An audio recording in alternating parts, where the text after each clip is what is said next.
Kerala state കർഷക തൊഴിലാളി union Koyilandy area കമ്മിറ്റിയുടെ ആഭിമുഖ്യത്തിൽ യൂണിയൻ ജില്ലാ സെക്രട്ടറിയായിരുന്ന KC നായർ അനുസ്മരണം സംഘടിപ്പിച്ചു.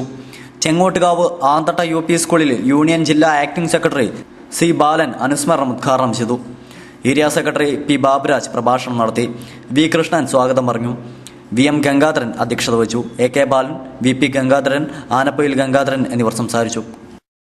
ജില്ലാ കമ്മിറ്റി ഓഫീസറും അതുപോലെ തന്നെ ഇതിന്റെ ബോർഡിന്റെ ഒരു ഡയറക്ടറും കൂടി ഒരു യോഗം വിളിച്ചു ചേർത്തു. ഞാനും അതുപോലെ തന്നെ നമ്മുടെ യൂണിയന്റെ ജില്ലാ പ്രസിഡന്റ് PK കുഞ്ഞിരാമനും ആ യോഗത്തിൽ പങ്കെടുത്തു. വിവിധ കർഷക തൊഴിലാളി മേഖലയിലെ വിവിധ രാഷ്ട്രീയ പാർട്ടിയുടെ പ്രതിനിധികളായി പങ്കെടുത്തിട്ടുണ്ട്. അവർ പറഞ്ഞു, എന്ത് കാര്യം ചർച്ച ചെയ്യാനാണ് പറഞ്ഞിട്ടുള്ളത്? നമ്മുടെ ക്ഷേമനിധി അംഗങ്ങളായിട്ടുള്ള നമ്മൾ ഓരോരുത്തരും ആദ്യമായി ആധാർ കാർഡ് ഉണ്ട് എന്ന് ഉറപ്പുവരുത്തണം. ആധാർ കാർഡ് നമ്മൾ എടുത്ത് ആ സ്കൂളിൽ നിന്നും അല്ലെങ്കിൽ എടുത്ത സ്ഥലത്ത് നിന്നും തന്നിട്ടുള്ള ഒരു സ്ലിപ്പുമായിട്ട് ഞാൻ എടുത്തു എന്ന് പറഞ്ഞുകൊണ്ടാണ് നമ്മൾ നടക്കുന്നത്. ഇത് ശ്രദ്ധിക്കണം, ഞാൻ പറയുന്ന മുഴുവൻ ആൾക്കാരും അല്ലേ?